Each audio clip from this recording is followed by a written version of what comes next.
Hey everyone, I wanted to go over the new and exciting news that we got for Monster Hunter Rise on both the Nintendo Switch and on PC.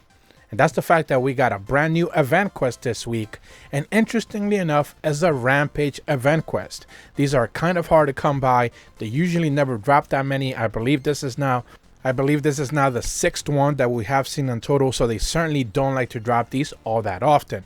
If you still don't necessarily know how to get your event quest, make your way down to the Steelworks, speak to the courier cats, go all the way down to the announce options and claim anything that's labeled in white, be it free event quest, free downloadable items, anything along those lines, anything to make your experience just a little bit better.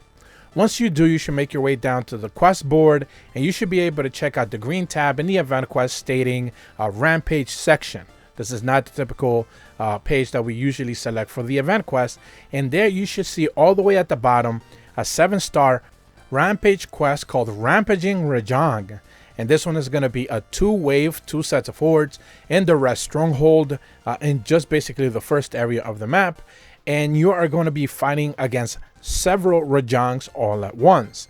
Now ultimately at the end of the day, the last Rajang is a super Rajang, so you are dealing with booster parameters as in higher damage, higher health. They certainly have the chance to one-shot you. I believe the lightning beam that he shoots out of his mouth will be the one that you certainly want to watch out for. It is range-based, so the closer you are to him, the more damage you are going to take. So you certainly, melee players, if you are fighting him too close and he just kind of blasts you in the face, you're just going to die, one-hit KO. But if you stay a little bit further behind, you should be fine. Gunners shouldn't necessarily ever get caught up in his type of blast. Remember that he also does the big pound, ground pound type of attack that he kind of like does like a spinning ball attack, and then he pounds into the ground. So you certainly want to avoid those. Those are gonna like just eat up your health.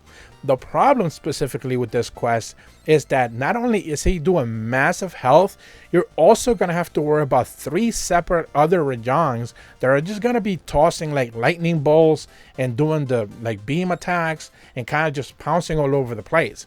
So you have an interesting combination of this superly strong Rajang who's going to be doing massive damage.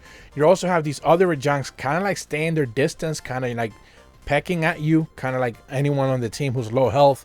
And then of course you also have the defenders trying to take down basically the wall, if you will, the defender wall. So those guys are just going to be trying to ram that gate as much open as they can to kind of make your quest fail. So you have to worry about all these type of parameters, and at the end of the day, this Rajang is probably going to card a couple of people, realistically speaking. Now the beauty of Rampage event quest is the fact that you are not necessarily going to fail if more than 3 times anyone dies more than 3 times. That is not the case here. Remember that Rampages, you can die as many times as you want.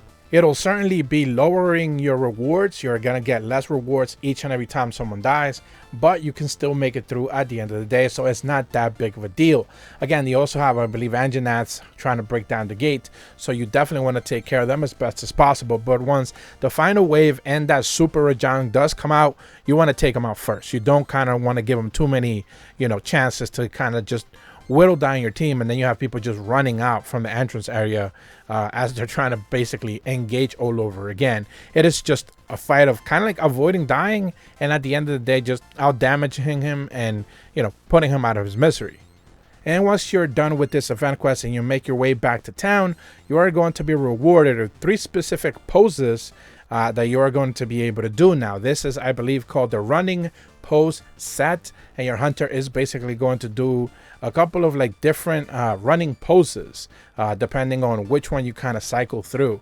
I believe the first one kind of has like Naruto hands, kind of like running away in a type of funny situation, hands to the back. The second one is kind of like running but also reaching out as if it's trying to grab something, like the baton pass type of thing that they do those races. And then the third one is probably the best one. It is basically just your character sprinting away as best as possible, but again, there's just like a standing pose. There's no actual running animation. It would have been really funny if it would have actually been a gesture instead of a pose, and your character is just running in place trying to run away. That would have been pretty great, but of course that requires work, and Capcom is not going to do it. So we're just getting poses now. We're not even getting gestures, which is certainly a bit of a bummer.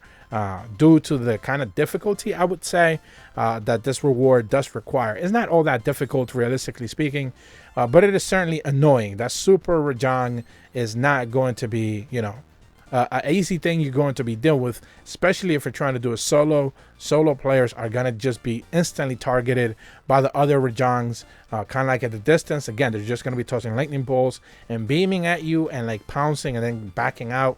So you don't want to focus on them. You want to focus on the super one, but he's also going to be focusing on you and most likely your Palico and or Palamutes. So you certainly need to keep, you know, a sharp eye in that engagement. But other than that, that is the event quest that we got this week. And if you're brand new to my channel, be sure to leave a like and subscribe. Hit the bell to receive notifications when the videos go up. And as always, thank you so much for watching. See ya.